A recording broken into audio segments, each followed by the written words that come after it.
Good morning, everyone. This is Lady Dragon speaking. It is Tuesday, July 12th. It's 9:44 a.m.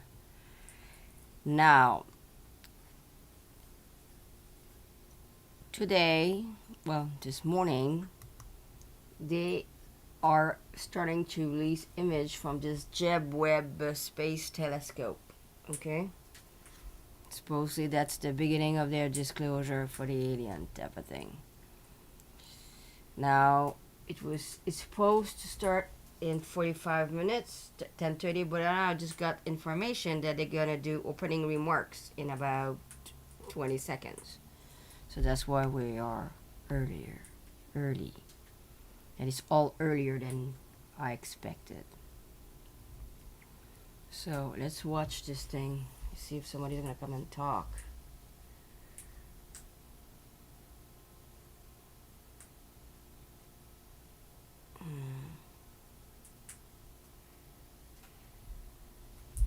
We'll see. Here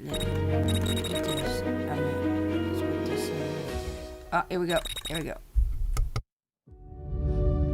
We have uncovered wonders undreamt by our ancestors who first speculated on the nature of those wandering lights in the night sky. We've crossed the solar system and sent ships to the stars. But we continue to search. We can't help it. A central element of the human future lies far beyond the Earth.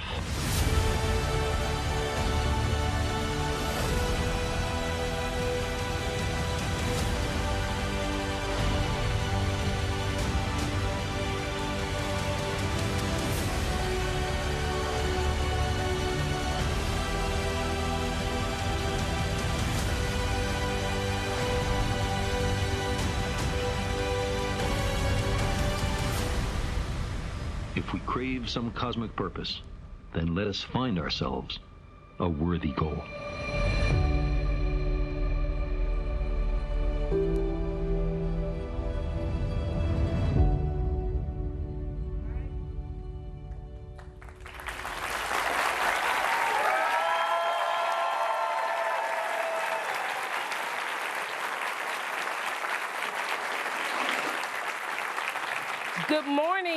Good morning, everyone. We are live, and this is it. Today is the day we have all been waiting for, so let's get excited.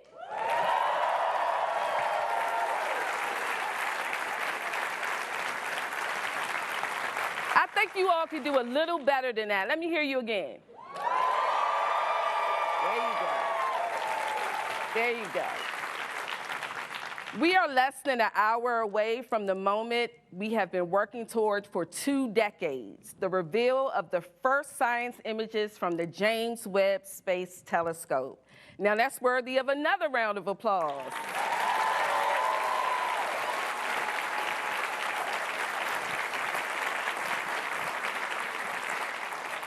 For the past 6 months, the Webb team worked tirelessly to get the telescope ready for this very moment.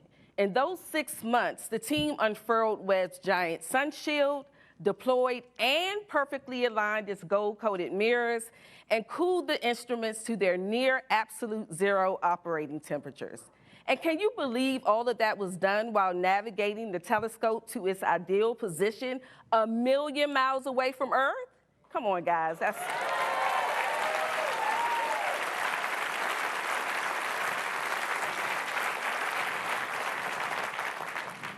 To everyone in this room, staff, supporters, scientists, and engineers, and all the other professions that contributed to us being here today, welcome and thank you. It may have taken us more than 20 years to get here, but after you see these images, you'll know that all that time and hard work was well worth it. Congratulations.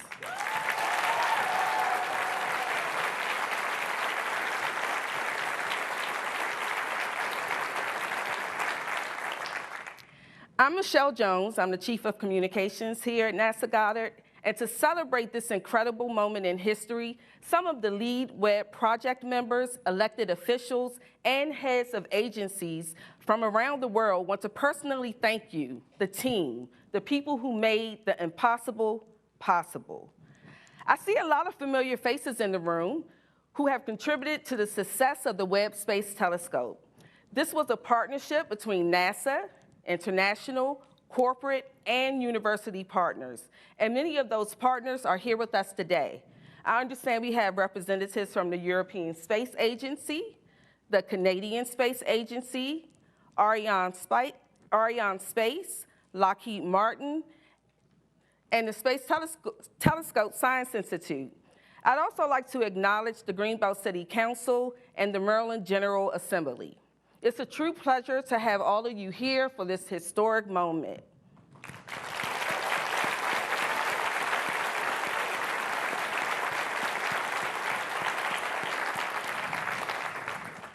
To start things off, we have my boss, Goddard Center Director, Dennis Andrusic, who presided during the final years and all the way through launch. Dennis, come on up.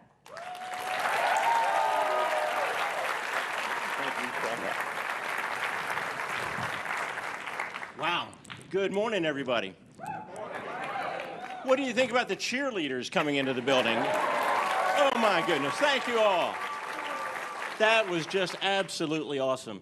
You know, before I get into some of the prepared remarks, I just want to mention that, you know, there's an old proverb that says, may you live in interesting times. And I'll tell you what, my friends, these are interesting times. The images you're about to see today will blow you away. They are just so spectacular. Things that I had never even dreamed that we'd be able to see are here before us. And I'll tell you what, it has just been a fantastic, fantastic journey that's gotten us to where we are today. By the way, if you're seeing my name in writing, it looks so much worse than it is in reality. The last name is pronounced like the boy's name Andrew, who is sick. You run it together, you have Andrusic. It's that simple. It looks so much worse when you see the spelling. So anyway, I want to thank everyone for joining us today, whether it's in person, on NASA TV, or in any other media outlet that you've chosen to be able to view today's events. And speaking of viewing the events of today, we had the distinct honor of Administrator Nelson, Jane Rigby, Thomas Zurbuchen, Greg Robinson, Nancy Levison. Where's Thomas? I know he's here. There he is, Thomas. To present some of the images last night. The president and the vice president were so excited with the great news and what they were seeing that the president actually took the opportunity to thank Jane Rigby, the scientist we'll be hearing from at 10:30, by calling her mother and leaving a voicemail message about what a great deal her daughter was doing to improve our knowledge of the universe. And that was such a touching thing. It really meant a lot to me. It meant a lot to Jane. And I think that talks about what the administration feels about NASA, that he was willing to take that time. And I know I'm about out of time. So let me get back into the program. Again, pleased that we have not just some of the dignitaries that Michelle mentioned. We also have Northrop Grumman, Scott Willoughby's here. So thank you all for coming. We also have the Webb family in the audience. Jim and Barb Webb are right over here. Raise your hands.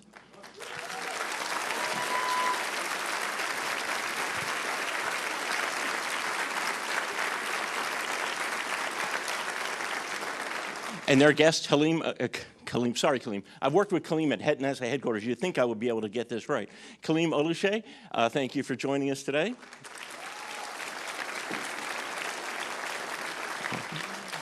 Well, the entire NASA, James Webb Space Telescope has been 2.5 decades in the making. And as the director of this fabulous NASA center, I'm extremely proud of all of the employees, as this entire project has been one of the largest collective efforts in our center's history. And I'd like to assure you that it has been truly a collective success. We've had many engineers and scientists supporting the James Webb Space Telescope. And it is also becoming just a scientific, it's been an engineering marvel, it's about to become a scientific marvel. But we haven't done it alone. As Michelle mentioned, we've been doing it with partners, and it's those partners that have helped make Webb successful. Across the NASA community, Johnson and JPL, Kennedy, and other centers, with industry, as was previously mentioned, and I'm over time, so I'll start to shorten on that. But I will just say, I'm up before you as a kind of a NASA bureaucrat, as the Goddard Center director, but at heart, I am still a NASA geek, still an engineer.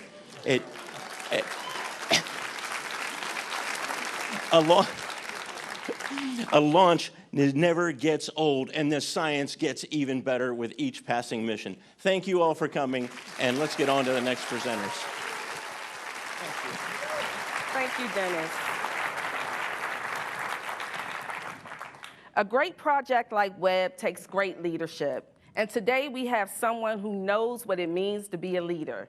Not only was he a United States Senator, he was also a payload specialist on the Space Shuttle Mission 61C in 1986. Everyone, please put your hands together for NASA Administrator Bill Nelson.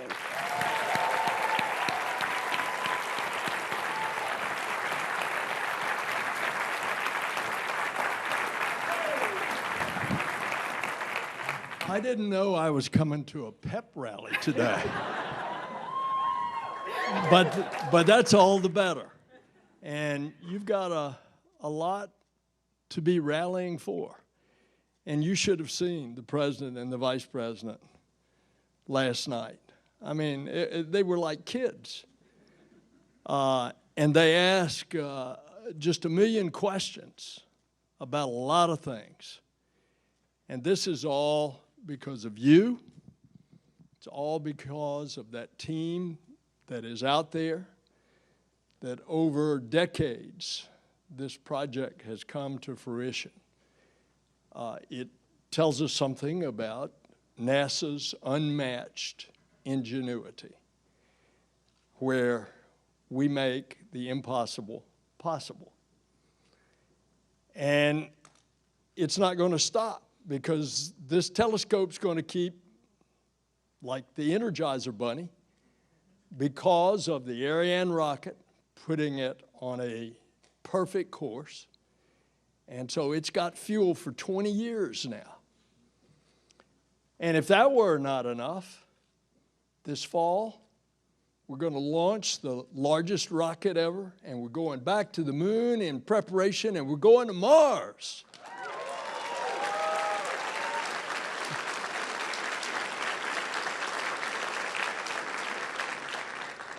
Now, this morning, folks across this planet are going to see the images captured by this telescope.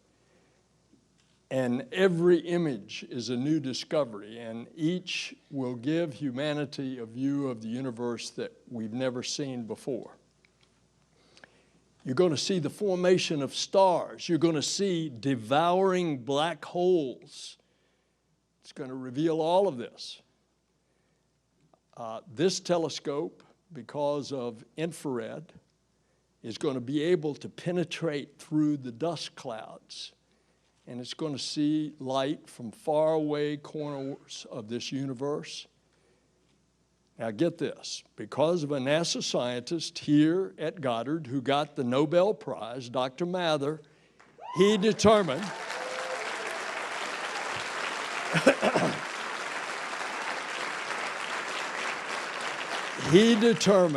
that the universe was 13.8 billion years. Okay, this telescope, the images you're going to see today, exceed looking back 13 billion years. And then we will look back to as far as 13.5 billion years. Think about that. The speed of light is 186,000 miles per second. And that light has been traveling for 13.5 billion years, only about a few hundred million years after the beginning. That's the threshold that we are crossing. And it's an example of what NASA can achieve, but we don't do it alone. We do it with industry. We do it internationally. In this specific case, our partners, the European Space Agency and the Canadian Space Agency. And by the way, we are now going to be determining things that we don't even know what the questions are that we ought to ask. And so it's one of these great engineering feats, not just for us, but for humanity, for planet Earth, for the citizens of planet Earth. And so there have been setbacks along the way, but because of the perseverance, here we are today. And it's these engineers and scientists and innovators that have poured their life's passion into this work, and it's now come to fruition. And it's progress like this that drives us forward, and it gives us inspiration. Our rockets run on fuel, but inspiration is the fuel that drives NASA, and indeed drives humanity.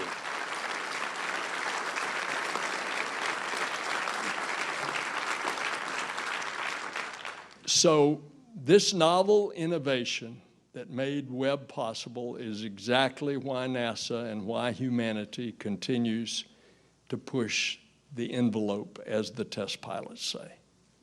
Push the edge of the envelope. NASA's no stranger to first steps, and as we enter this new era of space flight and discovery, we need to be bold. We have to take risk, but the reward is worth the risk. And this is proof of that.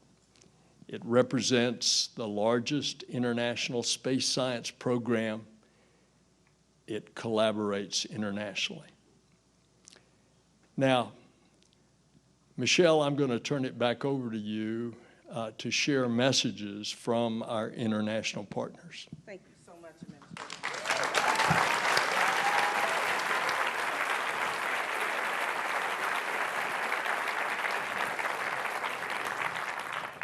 The mission would not be as successful as it is today without the teamwork and contributions from our mission partners, the European Space Agency and the Canadian Space Agency. We are pleased to share with you a special video message from ESA's Director General, Dr. Joseph Aschbacher, and their Director of Science, Gunther Hasinga.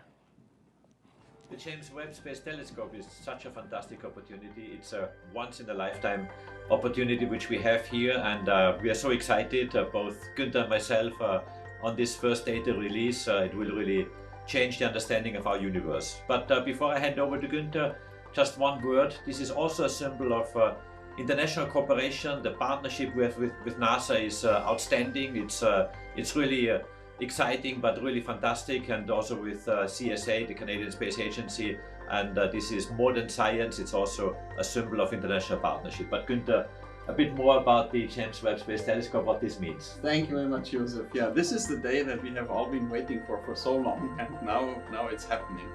You know, James Webb is a fantastic machine, and its infrared eyes are 3 times sharper than the Hubble Space Telescope, and they're 100 times more sensitive.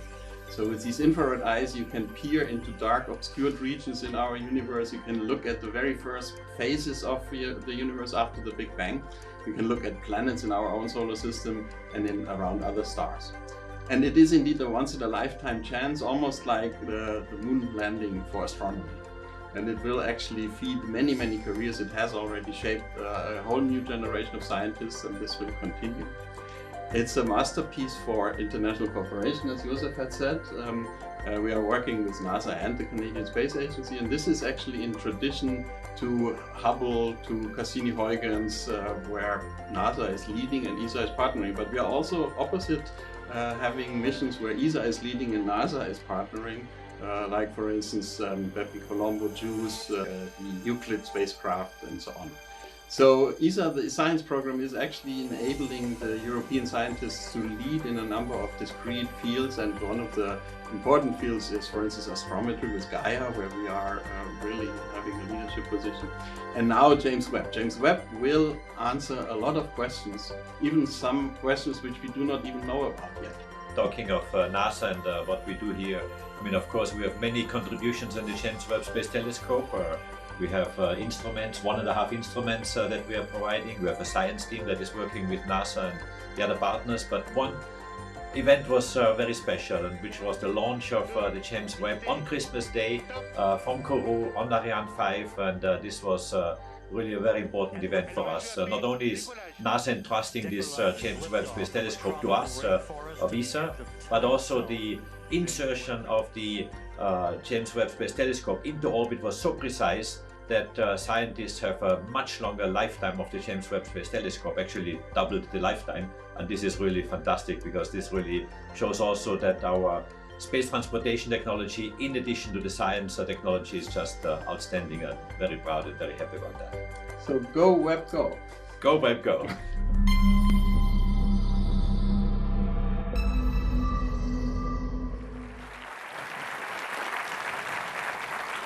Our next video is from the Canadian Space Agency, and this is from the President, Lisa Campbell.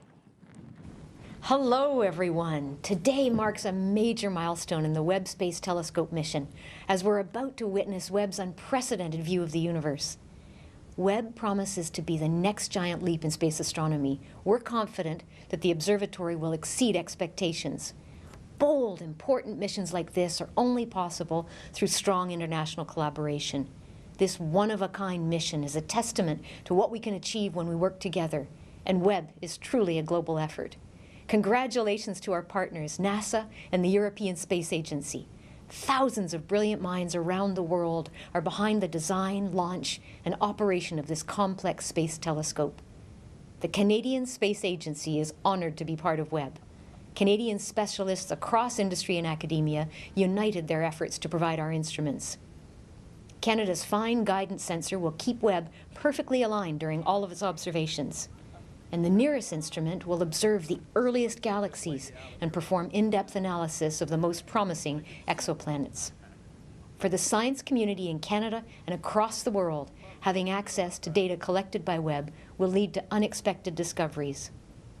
Webb will not only help us work out long-awaited answers to age-old questions, it will also inspire new, cutting-edge research that leads the way to our cosmic origins. Congratulations to all who made these imminent discoveries possible.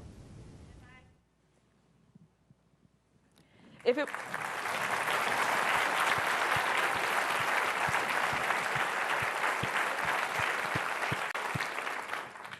it wasn't for years of steadfast congressional support, this extraordinary project wouldn't have been able to get off the ground. So it's fitting that we have representatives from Team Merlin joining us. And let me clarify, these gentlemen are not just representatives. They are friends of NASA Goddard.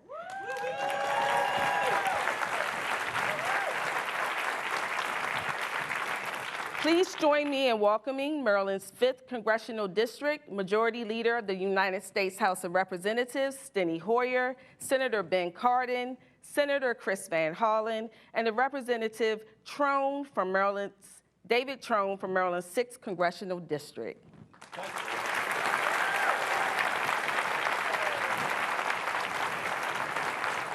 Thank you very much, Michelle. It's good to be here with astronaut Nelson. So sorry you're sick, Andrew.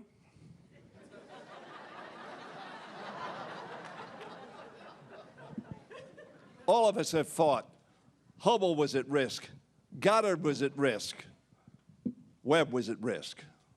This day gives a new meaning to as far as the eye can see. The vision of the world is greater today than it was yesterday. And it will redound to the benefit of all the peoples of this earth. What a wonderful day. I want all of you who have worked on this project to stand up. Stand up.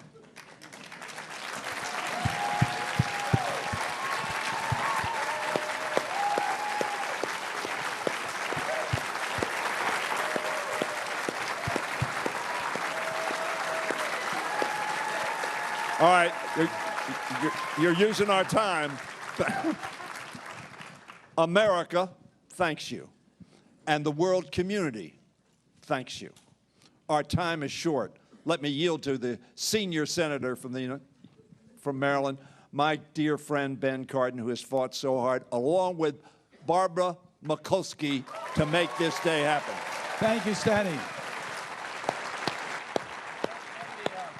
First, I'm very excited. This event is out of this world. How many times have I said that? I can really mean it this time. We are so proud of the role that Maryland has played. You heard Michelle mention all the different organizations and government agencies and institutions and private. So many of them are located in Maryland. Stenny already acknowledged the incredible workforce. We know the 20th century will be known for space exploration by Neil Armstrong's steps on the moon. The 21st century will be led by the work done by the James Webb Telescope. This is an incredible moment. It's now back to the future, and we're going to be part of it. Chris Van Hollen. Well, it's great to be back here at Goddard, and thank all of you who have been part of this team. You know you've made it when you have your own cheerleading squad. As somebody who was briefly a physics major but bailed out after quantum mechanics, I want to thank all the scientists and the engineers and everybody who stuck with it to bring us to this brilliant day. This is a great day for humanity, peering further back into time, deeper into our universe, answering some questions that are fundamental to who we are and how we got here. Thank all of you from around the world, because this was an international endeavor. And while there were bumps along the way, once the launch happened, everything had to go perfectly. And it did because of all of you. I do want to say Maryland is proud, at least on this day, to be the center of the universe. And thank you. Thank you to Goddard. Thank you to the Space Telescope. And we're going to continue to invest in this mission and so many others, along with my friend David Trone, who's also on the Appropriations Committee in the House of Representatives. So thank you all very much for this incredible moment in scientific history, and space exploration is what connects us all. And that's what's so fantastic about it. As the saying goes, if you want to go fast, go alone. But if you want to go far, go together. And this team has gone together. So thank you and congrats.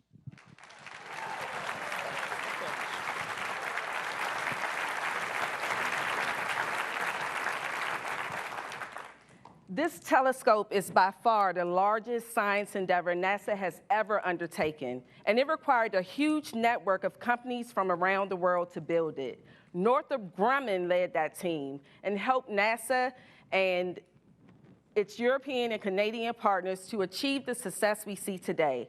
To help celebrate that success, we have a special message from Northrop Grumman CEO, Kathy Warden. On behalf of the entire Northrop Grumman team, congratulations to the space and science communities around the world on what will be the first of many exciting and truly historic Webb missions to come. These incredible images, never before seen by humankind, carry us further than we've ever gone before, and we're just getting started. The extraordinary telescope represents a new era in human discovery, and equally important, it represents the engineers, technicians, scientists, and the countless other teams that have come together to define possible. Our work, the technology we've created, and the images it captures will inspire the next generation of thinkers, innovators, and problem solvers. This is the true legacy of Webb. Thank you, and congratulations.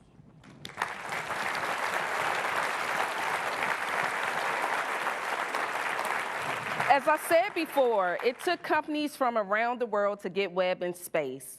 Right now, we're going to hear from the CEO of Arianespace, Stefan Israel, with a message he would like to share with you. Webb, an incredible adventure we at Arianespace were honored to be part of.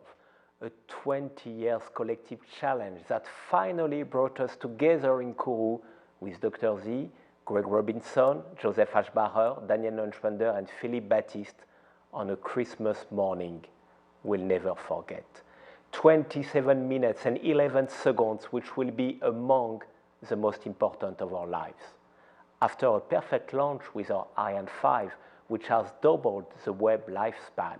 And such a long journey, we are now on the verge of discovering images that will revolutionize our understanding of the universe. A game changer created by the collective work of passionate and brilliant people from USA, Europe, and Canada. To these dedicated teams, I want to say thank you. Thank you for your trust in Ariane that made this incredible adventure possible. Go Webb. All right, guys. We're only a few minutes away from seeing the first images, but before that, I would be remiss if we didn't take an opportunity to let those that led the way have an opportunity to say a few things. We have the Webb Program Director, Greg Robinson, Northrop Grumman's Webb Program Manager, Scott Willoughby, and last but certainly not least, the Webb Project Manager, Bill Oakes.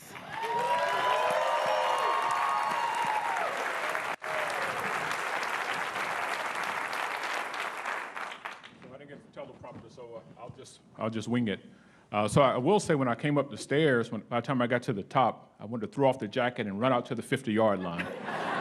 So thank you for that welcome. I don't know what I would have done when I got there. So who did not see that image yesterday? Well, as the old saying goes, you ain't seen nothing yet. Just hang around a little bit longer.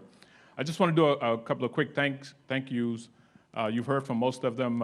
Thanks to the entire team, certainly the Goddard-led project team, Northrop Space Telescope Science Institute, and our international partners. Also, I want to thank, I call it the ninth floor, the NASA administrator and his team, and the White House and Congress. All of us are part of this, and when I say team, I mean everyone from beginning to end. And we all had to be aligned to make this happen, as Thomas often reminds me. So thanks for all of that. I want to do a couple of special thanks. Special thanks to Scott Willoughby for leading the team out at Northrop, Bill Oakes for leading the overall team, and I know both of them will say more about their teams and the capability of the spacecraft. And a special thank you to Thomas. I often say twisting both of my arms to get me to take over this, to be part of this incredibly smart and resilient team. So thank you, and thanks for coming. Thank you. It's humbling to be here at Goddard. My team from Northrop Grumman spent a lot of time here and at many of the NASA centers and other places around this country. But this is where relationships were forged, and it's relationships that built the James Webb Space Telescope.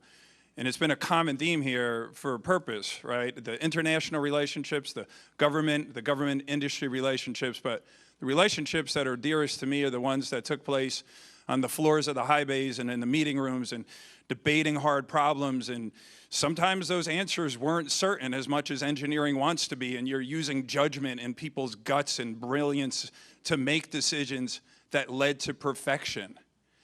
And what Bill and I did throughout all of this was really kind of singular. It was giving that team power. And I just kind of leave with a phrase that I used back when we were getting into the final build of Webb, when people were putting this together, that every human who touched this for the last time should know you get that privilege.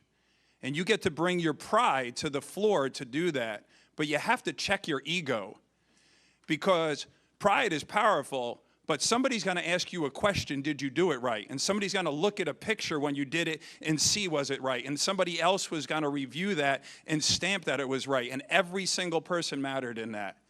And in the end, it was perfect.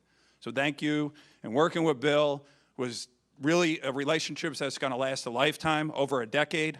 I think we broke the record for industry-government partnership. We're not supposed to be together for 10 years, but we were. Bill. Thank you. Well, I guess I'm the cleanup, typical job for a project manager. First, just a little update on the observatory. Over the weekend, we finished the last commissioning activity, so we are officially done with commissioning. We have an observatory that is in excellent shape, that either meets or exceeds requirements. And as mentioned earlier, we have 20+ years of fuel on board. And finally, we have actually started our first year of normal science operations, and that is now in full swing. So, as the old saying goes, it takes a village. Well, with Webb, it actually took a town of about 20,000 people over a period of 20+ years across 29 US states and 14 countries. And even more, if you add to that number the family, the friends, the significant others, et cetera, who supported Webb, they are also part of that Webb team. You cannot really single out any one person for the success of Webb, but everyone here should know that as they see each image, you are a part of that image. We would not be successful without your contributions to the Webb program. When I see these images, I see 4 things. I see dedication, and I have never seen dedication on this project like I have seen on any other mission I have worked. I see personal sacrifice of so many individuals that my heart is just overwhelmed with pride for the folks on this program. Finally, also I see passion. I've never seen the passion for this program, and that's what helps with the first 2 things I mentioned. Finally, I just see the faces of all our individuals who have worked on this program, both the past and the present, and neither myself nor NASA will ever be able to thank these persons enough. And finally, on a more personal note, the Webb team itself, we are all going to be bonded for the rest of our lives by the Webb experience, and I have to thank you for the privilege that you have allowed me to be part of that experience. Thank you.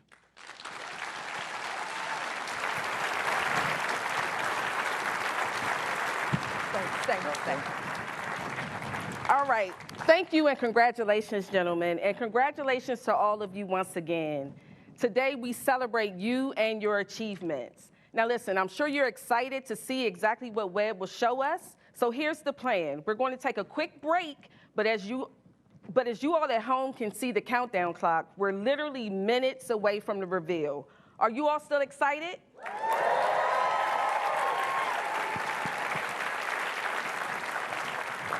It has been my absolute pleasure spending this time with you. We can't wait to share what humankind is capable of, and we are just getting started. Let's enjoy this journey. Now, on the count of 3, I want you all to scream, "Go Webb."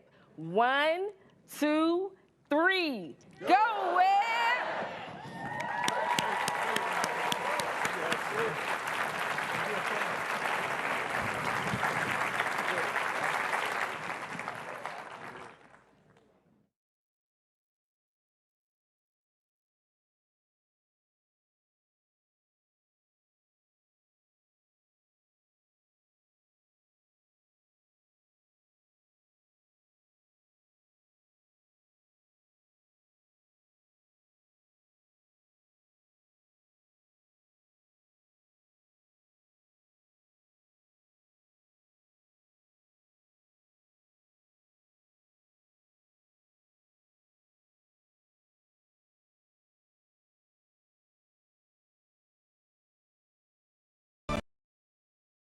Well, good morning, everybody.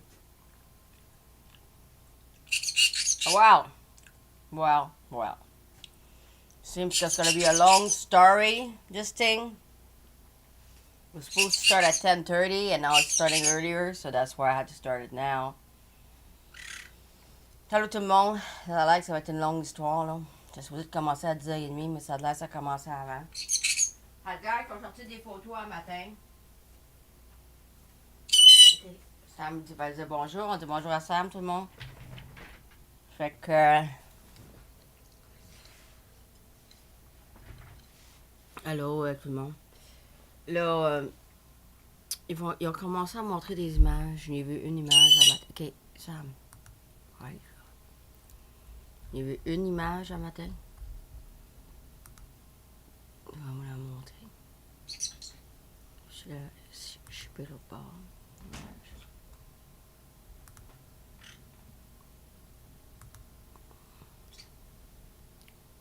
Comme ça. Fait qu'en haut le matin, ici.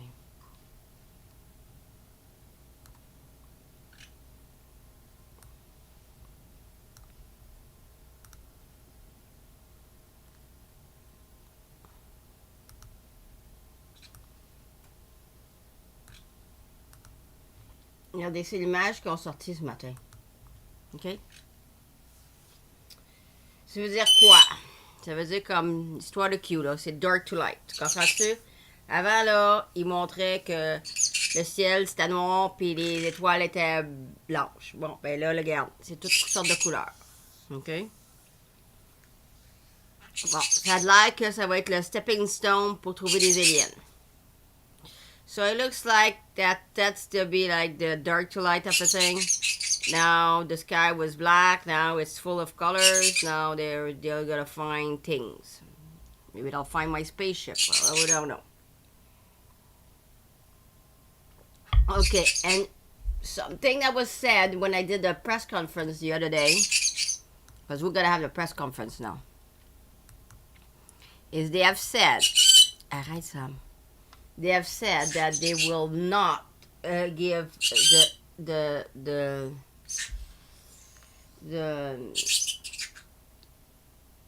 which location they're gonna see exactly. Now they started to give information on this. Cannot wait to see what exactly they're gonna show. But we won't see any aliens this morning, that's for sure. Not the way that they're talking. But seems that's gonna be the start. So we have to start somewhere. Bon, là ça a l'air là qu'on verra pas des liens dans le matin là, mais c'est le début de l'histoire.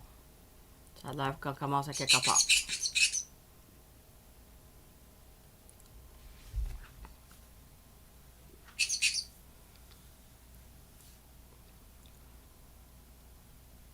Fait que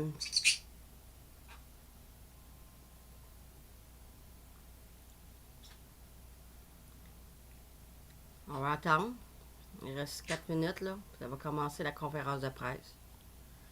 So we're gonna wait 4 minutes. That's when the press conference will start. That's where they're gonna start showing the pictures.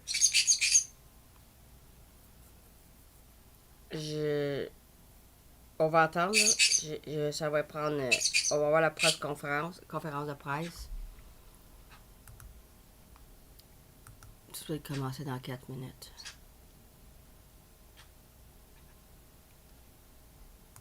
Ça, je check.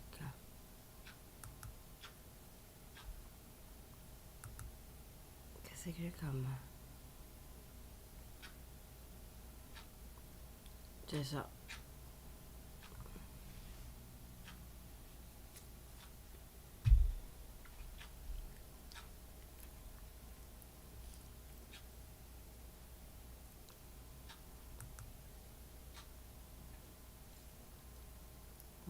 Ouais, c'est ça. C'est...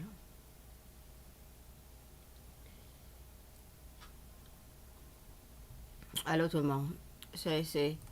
Moi, je suis pas impressionné de cette affaire-là. J'ai juste hâte qu'on arrive à l'histoire, là. OK? Mais je comprends qu'il faut commencer à quelque part, mais I'm not impressed with any of this. Especially this morning, I got some really bad news, so I'm not in the mood. They kill a bunch of people with the IMARS in Russia or near Russia. I don't know, because I was trying to look at the news and then this came up and kind of screwed me over. So I'm not pleased with what's going on in Ukraine. So this is really not, you know, of interest to me unless they start going with something of importance. You know what I'm saying? T'as-tu vu les petits oiseaux, Sam? So, it's always like that when we have a... But this is going to be a historical day, by the way. That on either side, on both sides, in Ukraine and here, okay? Because they have killed a lot of people. The last people, I mean, people this morning it was 7, and injured over 100 people. So this is not good. What's going on over there? So I'm more concerned about what's going on over there than a few pictures they're gonna show this morning. But I understand we have to start somewhere. Fait que là, le matin, il y a eu une attaque. Puis il y a eu plusieurs morts, là. On est rendu à 7 morts, puis une centaine de blessés, là. Fait que ça va pas bien, là, en Ukraine. Puis je trouve pas ça drôle, là. Fait que j'avais plus hâte à ça que d'autres choses. Que ça finisse. Mais c'est tout le temps de même, hein. Les fuckers se fait tout le temps dans les journées historiques. Ils font tout le temps, ou dans des bonnes journées, ils font tout le temps tout pour faire le trouble. Pour ruiner les journées. Tout le monde. Bon, ok, préparez-vous là à regarder tout ça.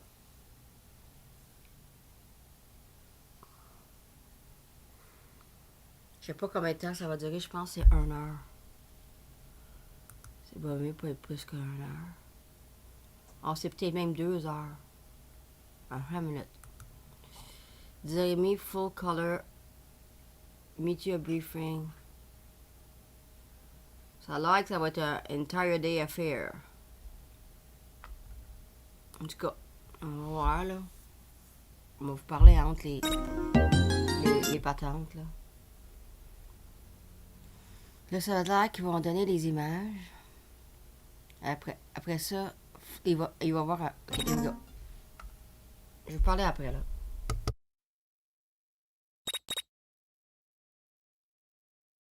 Skywatchers, this is it. This is the day we get the first science images back from the James Webb Space Telescope. And you've got a front row seat to the cosmos.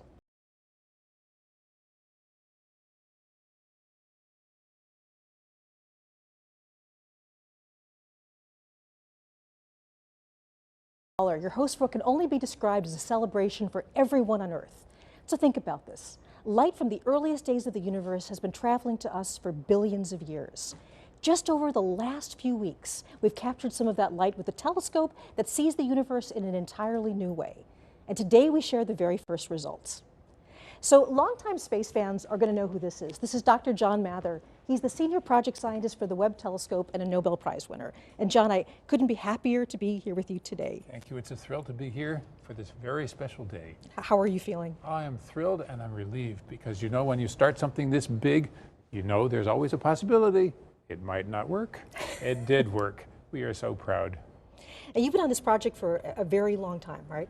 Yeah, started in 1995. We had just finished measuring the Big Bang. We measured it with a Cosmic Background Explorer satellite that we built right here at Goddard. And we measured the spectrum. We measured there are hot and cold spots in the Big Bang. So we said, now we know it all, how it all got started. But then what happened after that? So then I got a call from NASA headquarters. Would I like to work on this new telescope that's going to help answer those questions? What happened after the Big Bang? How did the galaxies grow? How did the first black holes grow? What happened all the way from there to here? So this is our time machine, and I just wanted to be part of it. I am so thrilled that we got a chance to do it. One of the things that I remember you saying, and this is kind of amazing, that after you win the Nobel Prize, you thought that this mission was the most important thing to work on. Absolutely. It's the next question. After you know how it started, what happened then? And you know, suddenly we now have the technology to do it. We didn't have 50 years ago. We didn't have the technology 25 years ago, even when we started this. We had to invent things along the way, so we did that, and here it is. Well, thank you. We'll be back to you in just a moment. So at the moment, we're going to talk about the way that Webb is a completely new way to explore the universe. So today, the mission releases its first science images and gives wings to the dreams of so many people who worked so hard for so long to make this possible. For everyone on Earth, this is your telescope. This is the largest, most powerful observatory ever put into space. It's the product of thousands of people working for more than 2 decades. This is a mission that's singularly focused on the biggest questions in science. So the following phrase is often used too easily, but today actually does mark the dawn of a new era. Today, the Webb mission is open for scientific business, and this is just the beginning. The best is yet to come. So, John, one of the things you told me about is that you really want to make sure there are some people that get thanked, people that put a huge amount of effort into this. Absolutely. Our current project manager, Bill Oakes, took the project from a time of trouble when we didn't exactly know how we were going to get this to work, and got it all the way to the end. Here it is working, and it's because of Bill made this worldwide team, 20,000 people around the world were involved in making this thing all work, and Bill has been there every day making sure that it would happen. So other special person is Senator Barbara Mikulski. She saved our telescope, and she saved the telescope before us. She made sure after the Hubble telescope was launched and it was not in focus that we would go up and fix it. She made sure that happened. When the Webb telescope needed more resources, she made sure we could get that. So, Barbara, we thank you. Well, it is such an honor to be with you, Jay. I mean, it's been a pleasure to be working with you through this whole thing. Thank you so much. Congratulations, and go Webb. Thank you. So this broadcast, much like every part of this mission, is a partnership. On our journey to explore distant places in space, we've been joined by intrepid travelers from around the globe. We have so many extraordinary collaborators. So let's check in with our partners who will be sharing the stage with us today as we reveal Webb's 5 first science images. From the European Space Agency, I'm joined by Katie Haswell in Darmstadt, Germany. Katie.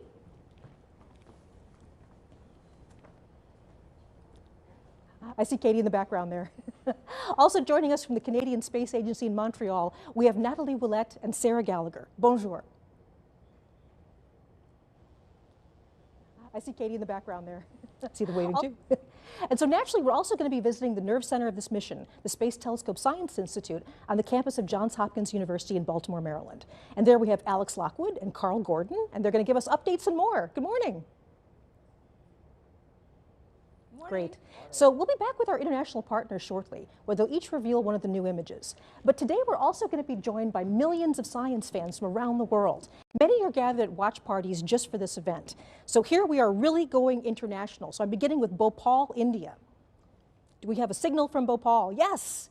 Excellent. Welcome to NASA. Hello, everybody there. Wonderful to be talking to you today, all the way in India.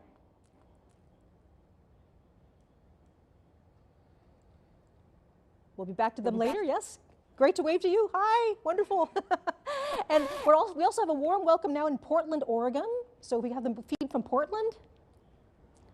A bit dark, but I see everybody there. Hello, Portland. They're in an auditorium, I see. Okay, next we're going to go off to Milan, Italy. So afternoon in Italy. Do we have the feed from Italy? I guess we have a screen from Italy. And next we're going to go to Rutland, Vermont. So is this Vermont? Hello, Vermont. Hi, everybody. Nice to see you. Thank you for being part of this today. Okay, going even a little bit further afield, we have Netanya, Israel. Hello. Hello, Israel. Yay. Really nice to see you guys. Okay, and just one more for now. I see people like giving me hugs. Okay, we also have Vancouver, Canada. Hey, Vancouver. Hi. All right. Wonderful. Wonderful to have all these people with you. So right across from the campus from me, there's also a huge watch party taking place with members of the Webb team. So the wonderful thing is that they actually are people that have worked on the mission, and they are part of our NASA Funny family. So hello, hello Webb team.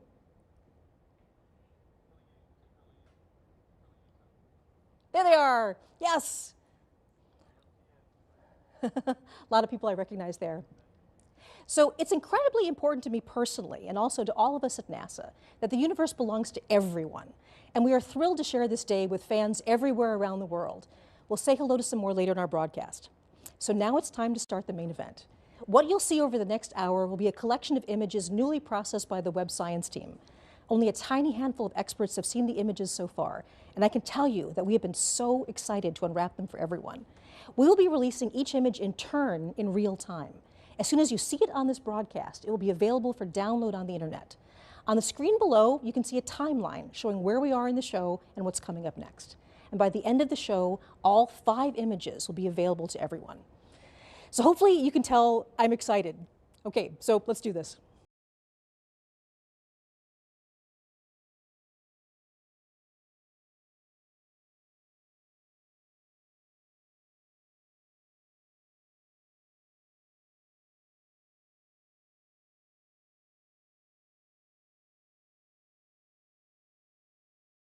Space Flight Center, Maryland, and we're just outside of Washington, D.C.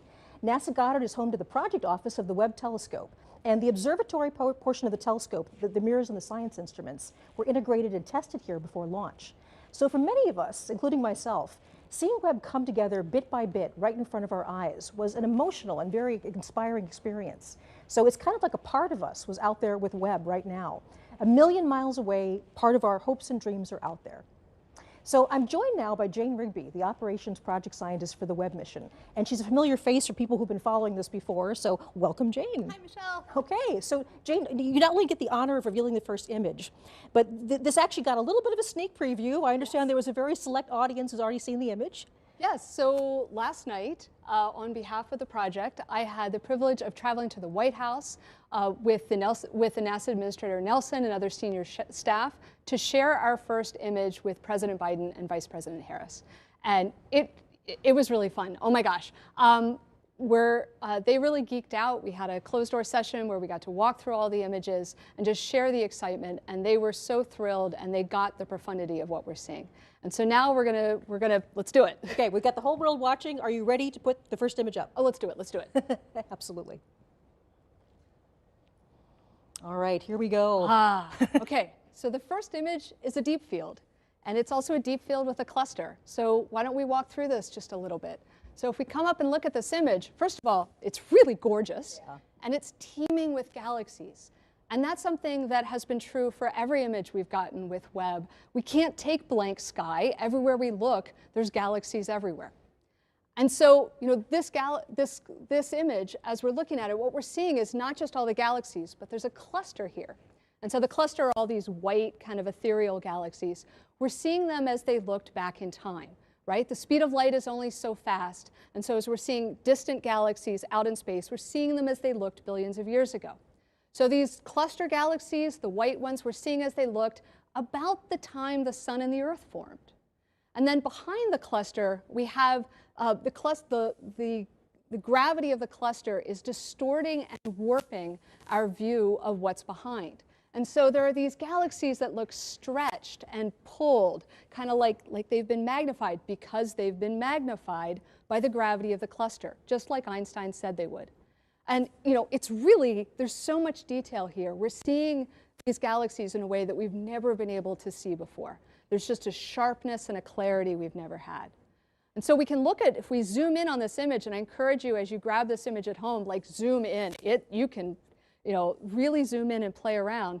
There are galaxies here in which you're seeing individual clusters of stars forming, popping up just like popcorn. And then we also see in the background of this image, kind of littered like jewels all over the back of the image are these faint red galaxies. Now, that was what we built the telescope to do. The most distant of those are billions of years. We're seeing as they looked more than 13 billion years ago.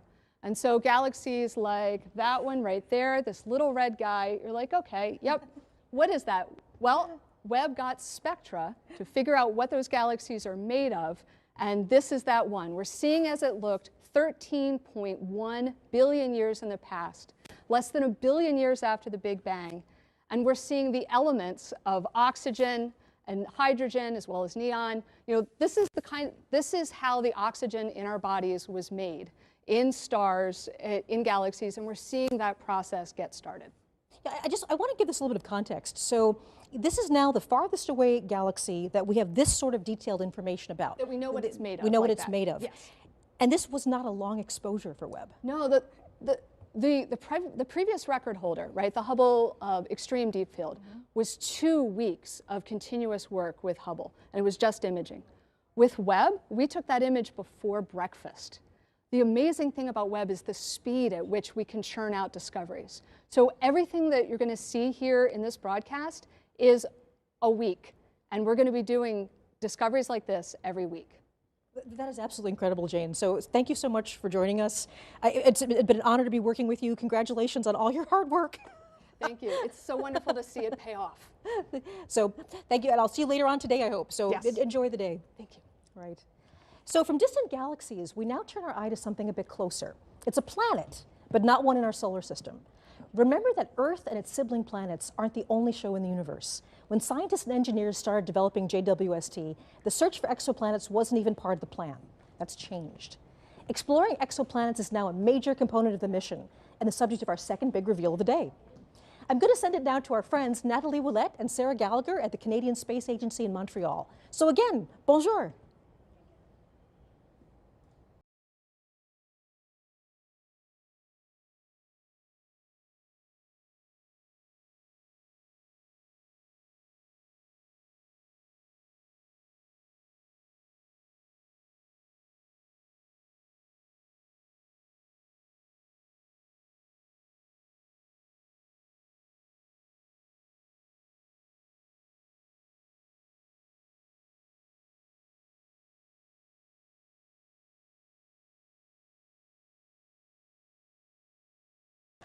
Okay.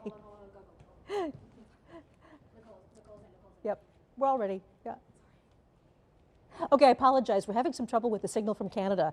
But luckily for us, we have an exoplanet expert right here, just in case that happened. So this is Nicole Colon, and she's an exoplanet scientist at NASA.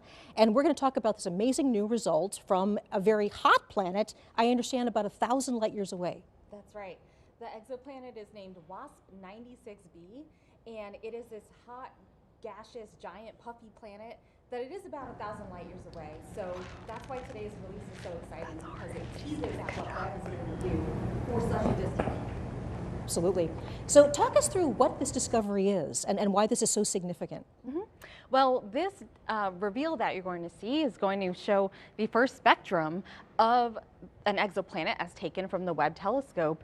And this is exciting because it covers infrared wavelengths of light that we have not had access to before. So we've been able to use other telescopes to explore exoplanet atmospheres in the infrared, but not to this level of detail. And this is just one sliver of data that Webb is providing us using the nearest instrument specifically. And there's something about infrared that is actually particularly good for the spectrum. So in this case, what we're doing is we're actually going to take the light and break it up into a rainbow and look very, very carefully at how much color is coming in each part of the spectrum. So I believe we have that image, if we can put that up. Okay, yes, I believe we're revealing the spectrum right here. So we now have our spectrum, and this is exactly what you're seeing. As you just described with spectroscopy, what we did was we observed a transit of an exoplanet. We observed the planet as it passed in front of the star. Now, mind you, this is not a direct image. This is an indirect image. So we've seen the effect of what happens when the planet and its atmosphere passes in front of the star. The starlight filters through the atmosphere, and then you can break that down into wavelengths of light, and you get a bunch of what looks like bumps and wiggles to some people, but it's actually full of information content. So you're actually seeing bumps and wiggles that indicate the presence of water vapor in the atmosphere of this exoplanet. So we have the spectrum up here. Is there anything you'd like to highlight particularly? Yeah, absolutely. So we have several features marked here. So I call them features. They're these, what I just referred to as bumps and wiggles. But what you're seeing here is a telltale signature, the chemical fingerprint of water vapor in these atmospheres, in the atmosphere of this specific exoplanet. And the other thing we can tell actually is that there's evidence of clouds and hazes because the water features are not quite as large as we predicted. So we can take that and infer that there are presence of clouds and hazes. Right. Now, one thing that we really want to make sure people understand is with this particular planet, this is a hot world. It's actually closer to its star than Mercury is to our sun. And so we're not looking at liquid water here, but we're looking instead at sort of steam, water vapor. Yes, this is an exoplanet. It's about the size of Jupiter, about half the mass of Jupiter. It orbits around a sun-like star, but it does it every about 3.5 days. So it's extremely hot, extremely close in, nothing like our solar system planets. But that's okay, because what we're seeing is, again, the first exoplanet data from Webb, and this is just the beginning. We're going to start pushing down to further smaller planets and being able to take measurements just like this with the nearest instrument that was built by the Canadian Space Agency, but also there's three other science instruments that will add to our knowledge in the infrared, as well as direct imaging modes along with the transit method. So there's a lot more to come. And I guess one thing we should mention is not only are we going to be looking at planets that are more like the Earth in the future, but we'll also be looking at planets in our own solar system. Absolutely, yes. We're going to have exciting data from planets in our solar system, from Mars outward, as well as asteroids and comets. So stay tuned for a lot more to come. Thank you so much, Nicole. Thank you so much for telling us about the spectrum, and I'll be seeing you later on today. So we have 3 more big image reveals, and with that, new and more exciting science. But first, let's take a look back at the journey that brought us to this moment. Celebrations like this one are only possible with years of hard work from a cast of thousands. When a new mission is being built, even the most enthusiastic space fans only get to see dramatic moments in its life cycle, the news and images that come out in updates and press releases. But that doesn't really give you the sense of the huge effort that goes on behind the scenes every day. The plans, schedules, and organization to keep everything moving forward really happens, for the most part, out of people's gaze. Webb started as an idea that took root at NASA Goddard. It grew first into planning teams, research projects, schematics, requirements. Then it began the long journey to become real with the development of new technologies, cutting-edge engineering, and finally fabrication, putting it all together. let's take a brief look back at the visionary journey to how we all got here today. So today was the final closeout of the purge. Okay, guys, I can hear Rupa, It's but a pretty emotional moment to be in there and actually, you know, closing it up for the very last time, right? You know you're the last one to touch this. And so that was the final operation. And once that fitting is closed out, there's no more touching of the vehicle. We're ready for launch.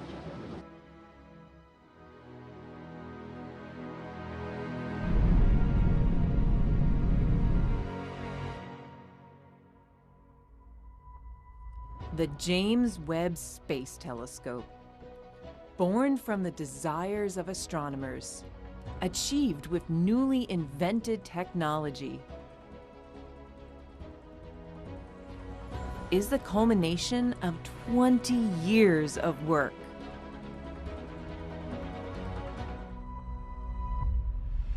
Humanity has unlimited questions about our universe. Engineering a way to investigate them requires enormous creativity. Webb has been a trade-off between engineering performance, what the astronomers want, risk. In fact, when we started 20 years ago, we were actually looking at an 8-meter telescope. Developing the most sensitive instruments. And testing, and more testing.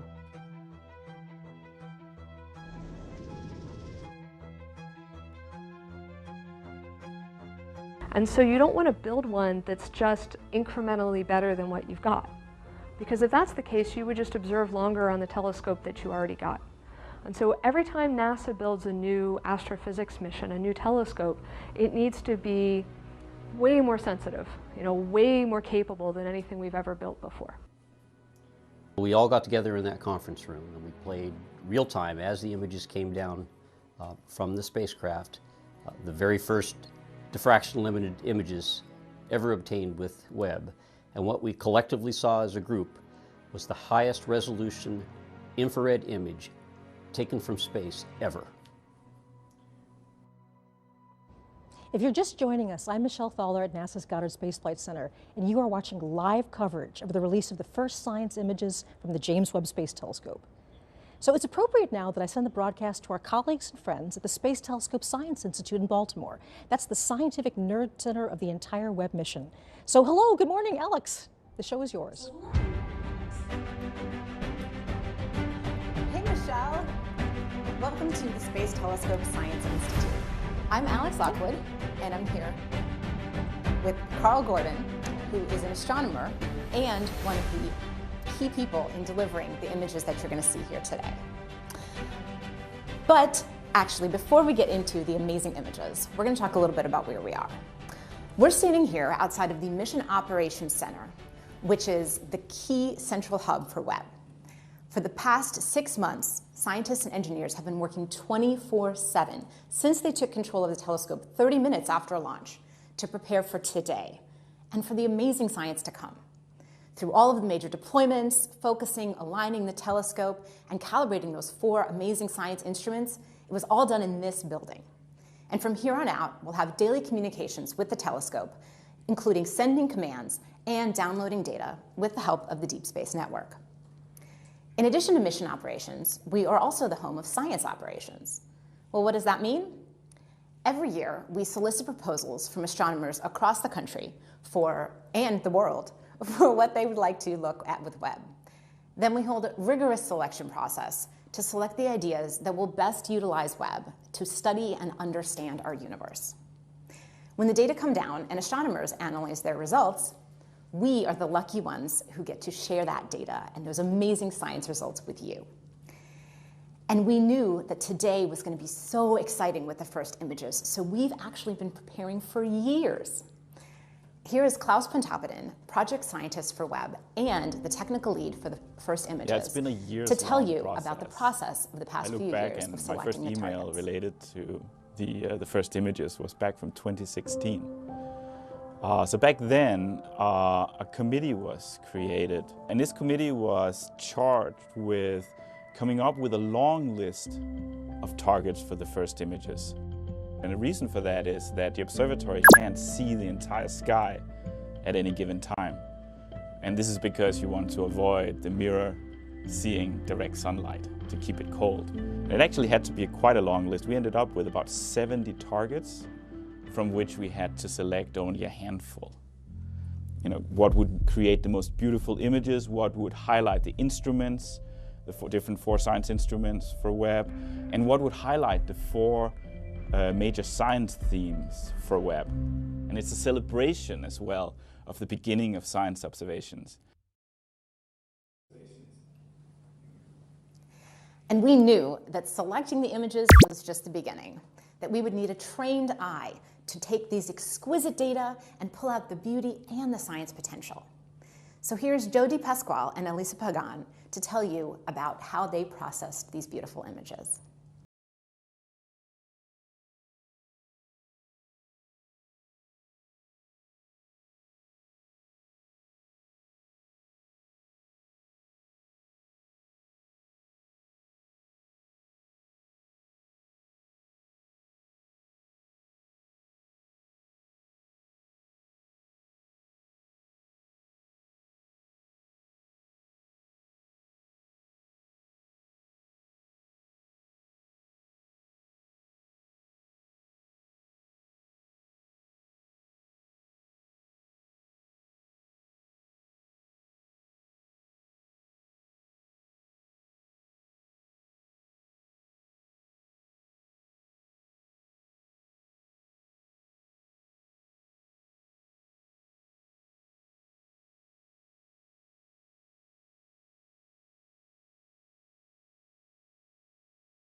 At the end of the day, you want it to be very compelling. You want it to be very beautiful because space is beautiful.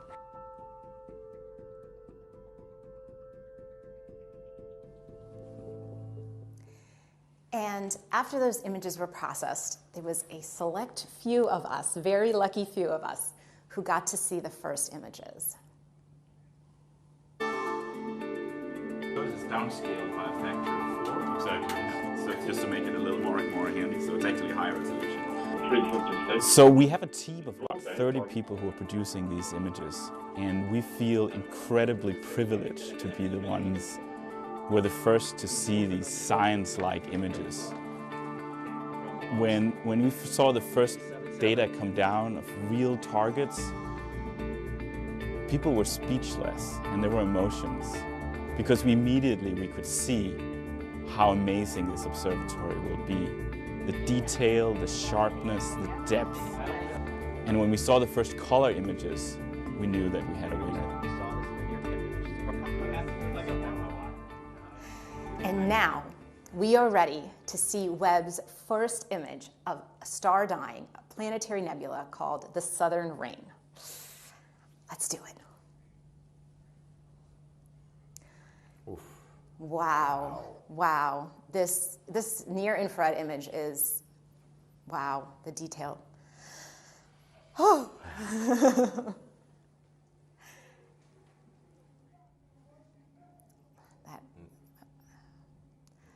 Wow, okay, well, here we are. We have a near-infrared image on our left, or on maybe your right. And here on the right, we have a near-infrared image. And so I'm here with Carl, our astronomer specialist. Can you tell us what we're looking at in these images? So this is a planetary nebula. It's caused by a dying star that has expelled a large fraction of its mass over in successive waves. Okay, so we actually see those waves in these images. Yes. Wow, wow. And so there's a lot of structure. Can you tell us a little more detail about what we're looking? Maybe start with this one on the left? Yeah, so in the NIRCam image, you see this kind of bubbly, almost foamy appearance throughout the whole nebula with some very structured shells. And this foaminess is showing up in orange mainly. And this is due to the molecular hydrogen that's newly formed in the expansion, just lighting up the gas and dust of this nebula. And then as we move inward, you see this kind of very blue haze in the inner region. And this is actually due to very hot ionized gas that emits well in the blue that's heated by the core, the leftover very hot core of this star. And what about these like rays that I'm seeing in this image? Right there. So there's also rays in the outer regions that you can kind of see, and these are holes in the inner nebula that are actually allowing the central star's light to come out and kind of light it up like patchy clouds with the sun shining through. Wow. Oh yeah, that's what it looks like. That's so cool. So you're actually a mid-infrared astronomer, which is different than near-infrared. And so what can you tell us about the details in this mid-infrared image? So it looks quite different in color, partly because we're seeing different kinds of physics going on here. So we're actually seeing in the blue, you see a lot of blue. The blue is actually due to hydrocarbon grains that are emitting very strongly in the blue for MIRI. And they show the very similar structures to what we see in orange and NIRCam because the hydrocarbon, the molecular hydrocarbon actually forms on the surface of dust grains. And so again, as we move inward, we see that the inner region is again hot ionized gas, but now it glows red because that's where it emits the strongest for MIRI wavelengths. Okay. And then as we go into the center, we see kind of the surprise for us, which is we knew this was a binary star, but we effectively didn't really see much of the actual star that produced the nebula. But now in MIRI, this star glows red because it has dust around it. So in MIRI, we got to see both stars very clearly. Yeah, you can't see it in the first image really, but there's two stars there. So that's a fun surprise. And I think that there's another little Easter egg you want to tell us about? Yeah, so this was, the Easter egg is this kind of narrow filament up in the top that's radially aligned. You can kind of see it very clearly in the MIRI image. It shows up as this blue structure, and it points very much to the central sources. So I thought, oh, this must just be a density enhancement in the outer nebula. I thought that very, very strongly, but other people on the team were like, no, it's a background edge-on galaxy. Well, I made a bet that said, no, it's part of the nebula. By the way, I lost the bet because then we looked more carefully at both the NIRCam and MIRI images, and it's very clearly an edge-on galaxy with a dust lane and a bulge. So I lost the bet. Well, you lost the bet, but you got these gorgeous images, so I think it's a win for everybody. Anything else you'd like to say today? I can't wait to see where we go from here. Neither can I. All right. Thanks so much. Back to you, Michelle.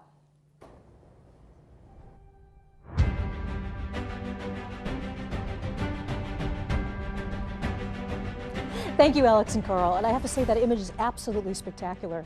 So as you know, people from all over the world are watching us today and joining in our excitement as we release Webb's first science images. We've been checking in with our colleagues in Europe and Canada throughout the program, but we also want to take a moment to include the people at the oh-so-many viewing parties scattered around the world like stars in the night sky. So let's check in with some of them now. First, we go all the way to Perth, Australia. Do we have a signal from Perth? I guess nothing from Perth right now. Maybe we have some of our other feeds. We're going to check in with them right now. Do we have Winnipeg, Canada? Oh, there it is. There's Australia. There's Perth. Hey, waving to Perth, Australia. Thank you so much for joining us today. And next we're going to Winnipeg, Canada. Hello, Winnipeg. At a planetarium. Everybody's enjoying the show, I hope. Okay, Dayton, Ohio. Everybody's watching on the, there we go, Dayton, Ohio. Hello, everybody, Dayton. Nice to have you here with us. There we go, yes. Hey, hey, Dayton. Hey, they're jumping up and down. Hi. Okay, all the way Bangalore, India. Bangalore. Hello, hello to Bangalore, India. Hey. That's absolutely wonderful. Hey. Okay.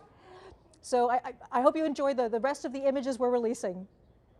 Okay, of course, NASA's family extends all over the country. The team at JPL in Pasadena, California, they're on site to celebrate with us. So hello, JPL! Some of my favorite people in the world. Hey, hello! And then I think the last place we're going to right now is Northrop Grumman, one of our major contractors. Hello, Northrop Grumman! Oh, hey, all right! Yay! Nice to see you, Northrop Grumman. All right, now there's also a big watch party right here on the NASA Goddard campus. Many of these people have worked on the mission itself, and we also have top NASA leadership and representatives from our government. So hello! Hello, watch party at Goddard. Yay!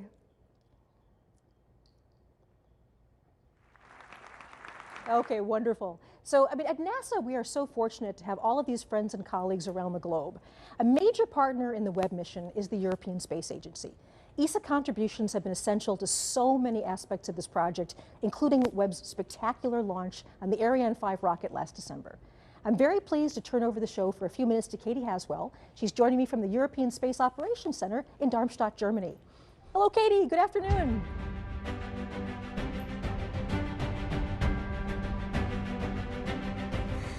Thanks, Michelle. Thank you, Michelle, and welcome to Germany. We're at the European Space Agency. I'm still getting all kinds of IFB from lots of Centre. It's where the teams effectively fly the satellites. They're a little bit of a cross between air traffic controllers and pilots. We have lots of different control rooms here. This is the main control room, and as you can see today, it's not in use, so we've been lucky enough to move in here for today. I have two very special experts with me, both scientists from the European Space Agency. Giovanna Giardino is a near-spec scientist. Giovanna has been working on that for many years and lots to tell us about that. And Mark McCaughrean is a special advisor for space, for science and exploration. These two guys have been working on the Webb Space Telescope for a long time, so we're very grateful to have you with us. Thanks, folks. Great to be here. Pleasure. We are excited to reveal our image with you. But before we do that, we thought we'd give you a little bit of background, because we've come here today because these guys were the first ones to pick up the signal during the Webb launch, when Webb first launched. They run a system called S-Track, which is NASA's deep space tracking system, and they were listening out when Webb called home. And the controllers here have been looking after a whole very, very impressive list of missions since 1968. ESA has played a very, very important role during the Webb, for the Webb Space Telescope. They provided the launch on board the awesome Ariane 5 launch vehicle from the Guiana Space Center. The atmosphere in the Mission Control Center was electric, I can tell you. I was there. They've also provided people. We have 15 ESA scientists working at Space Telescope in Baltimore, and also they have provided the infrared spectrograph, the near-infrared spectrograph, and also half of the MIRI instrument, which is the mid-infrared instrument. Let's take a look at those now. Webb's 4 scientific instruments include NIRSPEC, the near-infrared spectrograph led by ESA. NIRSPEC splits near-infrared light from astronomical objects into its components. Like a barcode, this will help scientists understand the physics of the objects they're observing, from their temperature to atomic makeup. NIRSPEC can observe parts of an object or the sky using an image slicer and an array of microscopic shutters. Webb's integrated science instrument module, located behind the main mirror, also contains MIRI, a mid-infrared camera and spectrograph. Seen here during testing, MIRI's been developed by a partnership between Europe and the US. MIRI detects mid-infrared light from planets, stars and galaxies. It can analyse molecules to help us deduce what astronomical objects are made of and peer into clouds of gas and dust where stars and planets are born. Together, these instruments will help Webb detect and analyse light from the very dawn of time, revealing the universe as never before. So let's get ready to reveal our image. And remember that one of Webb's jobs is to find out about galaxies, more about the galaxies, but also to help us to understand how they change. And this image is going to be very, very useful for that. Let's reveal it now. There it is. It's called Stephan's Quintet, and it's wondrous. Giovanna, what are we looking at?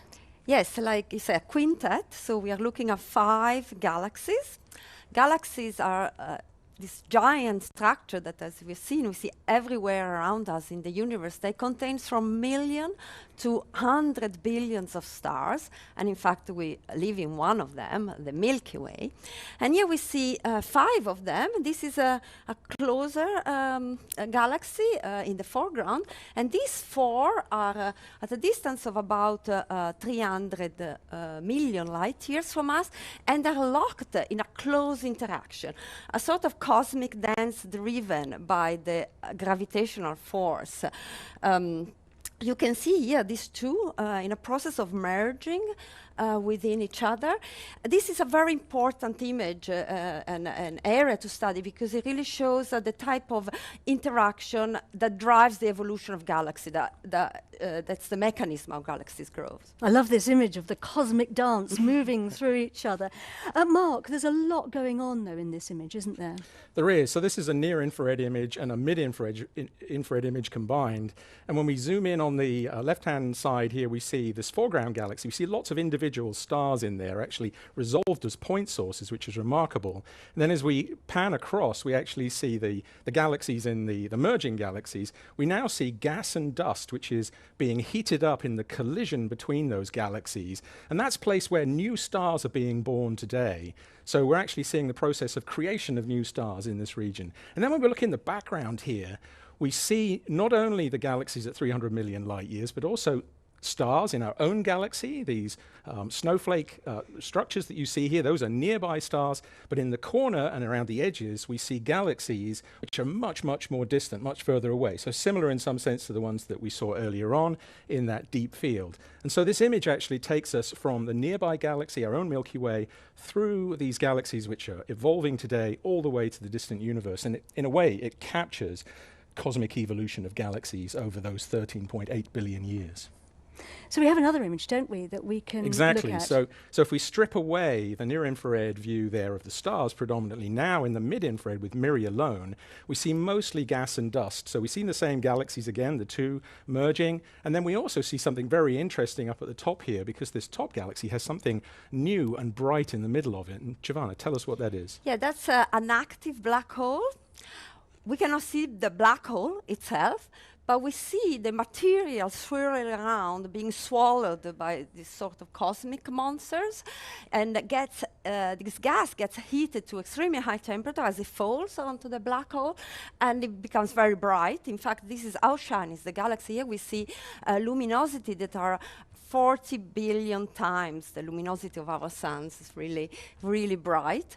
And with NIRSpec, we can zoom into this area, and we have this technology that allows us to take thousands of images at different wavelength channels, so see this distribution of the gas, what's going on in the gas in different regions of this core area, and understand the composition of the gas, the velocities, the temperature. So that's very important to understand the physics. So it's giving us so much information, and it just shows the power of this telescope. Mark, this is just the beginning, though, isn't it?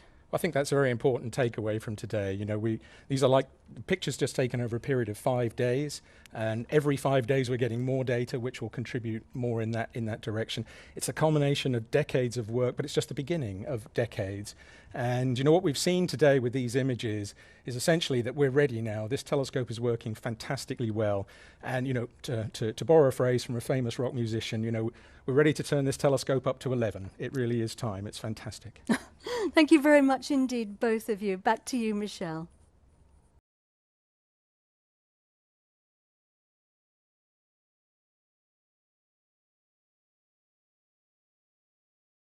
Historic day. So before we get to the 5th and final image reveal of the day, it cannot be said enough that an achievement like the James Webb Space Telescope is something bigger than any one of us. It's bigger than any organization, any country. This truly takes a planet. Webb belongs to all of us, and starting today, the discoveries start and they're not going to stop. This is just the beginning. We've said several times throughout the broadcast that the Webb mission is about people, and during the construction of the Great Telescope, people started to see themselves in it, literally. Day after day, people visited the observation window at NASA Goddard, and looking through the glass, they snapped selfies of themselves reflected in the gigantic golden mirror. These photos are actual reflections of the enormous human investment and the emotional commitment that brought this mission to life. And now, years later, that mission is finally collecting light from the earliest days of the universe, all the way to worlds in our own solar system. It's the same mirror that reflected the many faces who see themselves as part of the journey to understand our shared origins. Let's stop for a moment and appreciate the people behind Webb.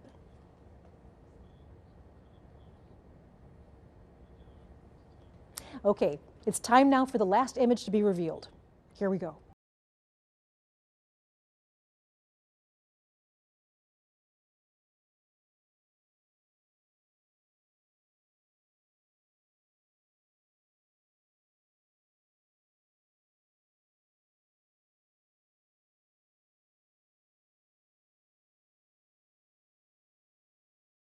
Is Webb's deputy project scientist. He's here with me today to share the final big reveal of the day.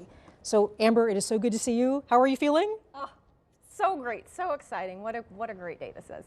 Yes, so one of the things that we're going to do is before we get to the final image, the James Webb Space Telescope has taken us all over the universe today.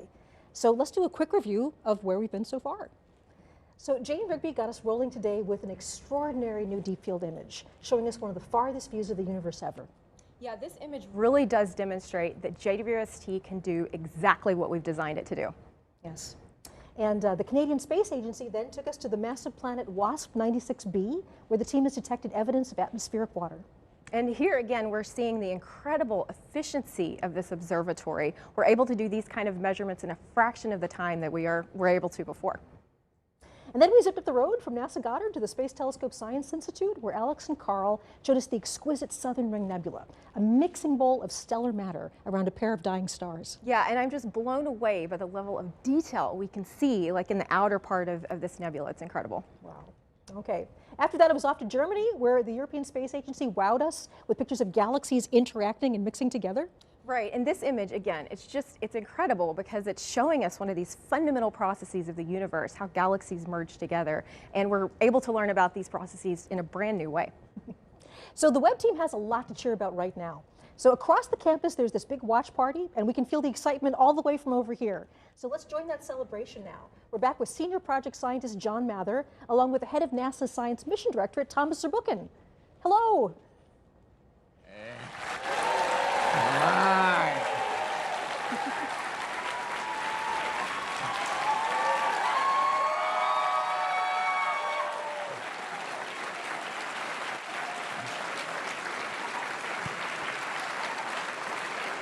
So, John, we looked around the world and we're the only ones with a cheerleading crew right over there. That's amazing. Look, you've been with this mission for decades. How do you feel today? I am so thrilled and so relieved. This was so hard, and it took so long. It's just impossible to convey how hard it really was. That we risked so much to say we're going to go do this, and it's so near impossible, but we did it.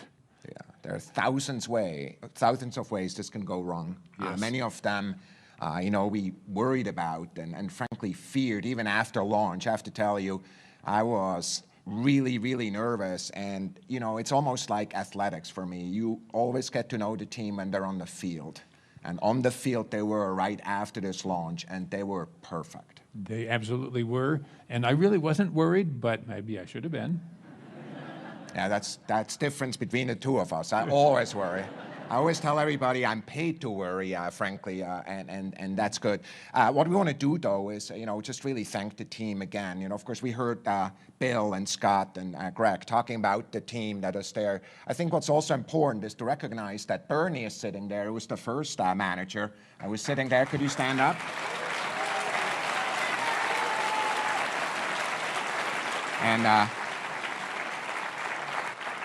And I want to mention that Phil Sabelhaus, who is a manager also during that time, is no longer with us, but his heart is with us today. Yeah. I have to tell you, John, after each one of these milestones, I called a lot of people. I called Bernie, for example, and I called people who had my job and people who are administrators, because there's many of them. And I just wonder how you feel about the team. Just give you the word here. I am just so thrilled that we had a privilege to assemble such a brilliant team. We drew from the best of the best, and here we are. So my extreme deep thanks go to all the people who built that team, not only to Bernie, who started us and helped us build up all the technology, to Phil, who made sure we would have a plan, and then when we didn't have quite enough money, to Bill, who pulled it all together and made it get all the way to the end. I am so thrilled that we had so much talent to draw on. And here we are, we have the support of the country and the world to take on this immense challenge. You know what I'm most excited about? There's tens of thousands of scientists, and frankly, some of them just got born, or not even born, who are benefiting from this amazing telescope, because it will be with us for decades. It will be. It took us about 25 years to get here, since 1995, and we have at least 25 to go, I hope. So look, we are in a sense of awe of these images, the art that is out there in the sky, revealed for the first time. We're thinking of the team and we're thanking them. John, thanks to you, thanks to all of you, and back to Michelle. Thank you so much, Thomas. And this entire collection continues to just absolutely astound me. Okay, Amber, so here it is. Can you walk us through the final image reveal? Absolutely, here we go. The last image is, wow, look at that. So Amber, can you tell us a bit about what we're seeing here? Of course. This stunning vista of the cosmic cliffs of the Carina Nebula reveals new details about this vast stellar nursery. Today, for the first time, we're seeing brand new stars that were previously completely hidden from our view. There's something you want to point out here? Absolutely. So honestly, it took me a while to even figure out what to call out in this image. There's just so much going on here. It's so beautiful. One thing that really stands out to me is you sort of get this sense of depth and texture from this new data. There's a lot going on. To call out a few specifics, first of all, in general, the Carina Nebula is a nearby star-forming region within our own Milky Way galaxy, about 7,600 light years away. And in this view, we see some great examples, first of all, of hundreds of new stars that we've never seen before. We see examples of bubbles and cavities and jets that are being blown out by these newborn stars. We even see some galaxies sort of lurking in the background up here. We see examples of structures that, honestly, we don't even know what they are. Like, what's going on here?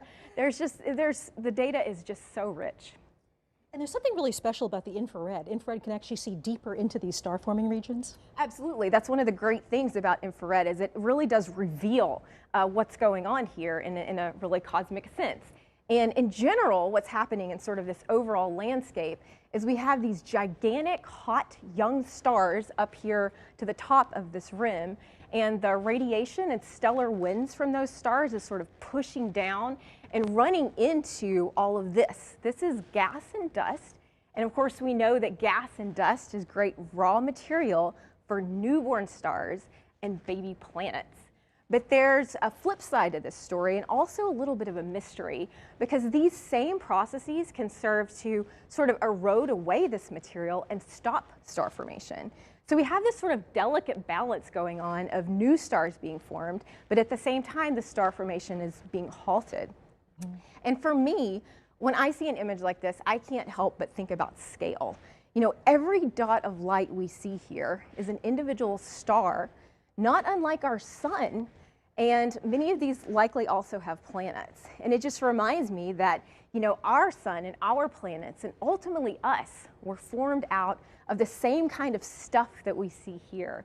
We humans really are connected to the universe. We're made of the same stuff in this beautiful landscape. And actually, the Carina Nebula was one of my favorite images from Hubble. So Hubble looked at this as well, right? Absolutely, yeah. The Hubble image of this is also spectacular. We saw it in a different kind of light when Hubble took an image of this particular nebula. And then you can see amazing things with Hubble, but when we zoom in to this new image, we're able to see so much more detail. And of course, all of us, you know, I grew up on Hubble, and all of us love Hubble. And I'm so excited to see what these two amazing observatories are able to do really in tandem with each other. Thank you so much. And again, congratulations. It's been a pleasure to be working on this with you. I'm just amazed by what's been going on. I am too. Thank you. So as we're wrapping up, one of the things that I really have to say is the journey that we've been going on is so very dramatic for me. So we've gone all the way from the birth of stars, and we have all the way from the distant galaxies to the birth of stars. This is where we all began. This was the whole point of the James Webb Space Telescope, to figure out our origins from the very, very early days of the universe to star and planet formation very nearby. So right now I'm very honored to have our last special guest. This is the administrator of NASA, Bill Nelson. An honor to be with you, sir. Hey, what a pleasure. What a banner day. It's clear that Webb represents the best of NASA. It maintains our ability to propel us forward for science, for risk-taking, for inspiration. And we don't want to ever stop exploring the heavens, nor stop daring to take another step forward for humanity. In the words of the famous Carl Sagan, somewhere something incredible is waiting to be known. I think those words are becoming reality. Absolutely. Thanks, Michelle. An honor to have you here. Thank you very much. Wow. So this is a celebration for all humanity. If you've ever looked up at the night sky and wonder, whoever you are, wherever you are, this is your telescope. And we also salute the thousands of people who have dedicated part of their lives to making Webb a reality. I also want to give a big shout out for the superb media team who's helped bring Webb's story to the world. This broadcast is a joint effort of the superstar producers, animators, and social media specialists at the Canadian Space Agency, ESA, NASA, and especially the Goddard Space Flight Center. Webb captures light in distant colors that the eye can't see, and you've actually made this visible to the world. So finally, if you go to nasa.gov/web-first-images, you can download all of the images and data we've just shown in full resolution, and check back often. From now on, we share new discoveries from exciting new destinations around the universe.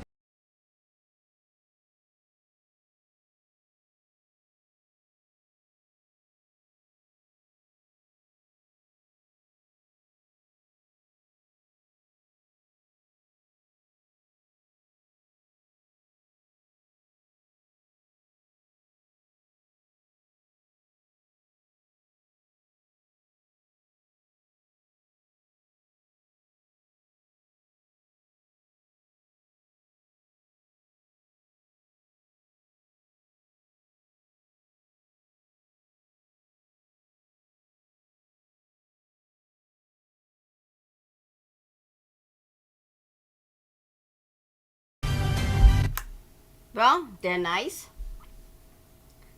Did you see the keywords? Download the picture and watch them closely. That's what they were saying. They said every week they're gonna have new pictures. So, I guess that's the beginning of finding my spaceship. Fait qu'avez-vous dit qu'est-ce qu'elle a dit là?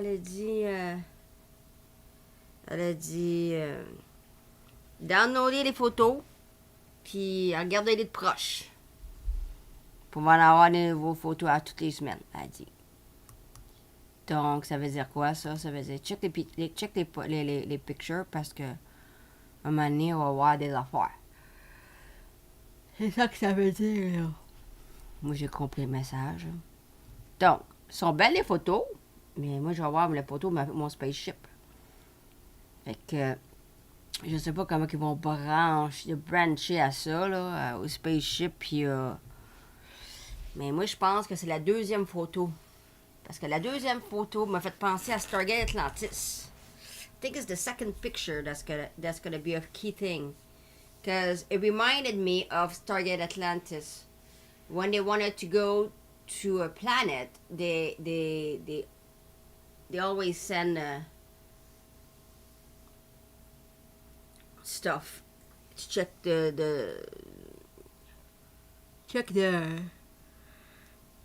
stuff, but they call it a mal. It's like a machine drone that was walking there to check if the planet if it was livable, and that will remind me of that. Stargate Atlantis, puis Stargate HG1, il envoyait tout le temps un mâle, il appelait ça une machine, là, qui roulait là, dans le Stargate, puis qui allait dans la planète. Puis il checkait si c'était quelque chose qui était...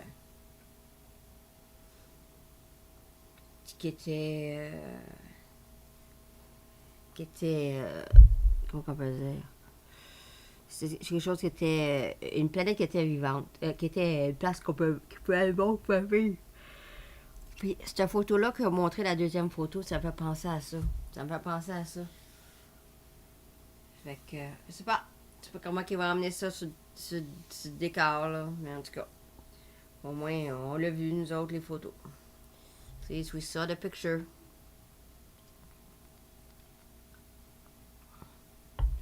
They're supposed to have more stuff.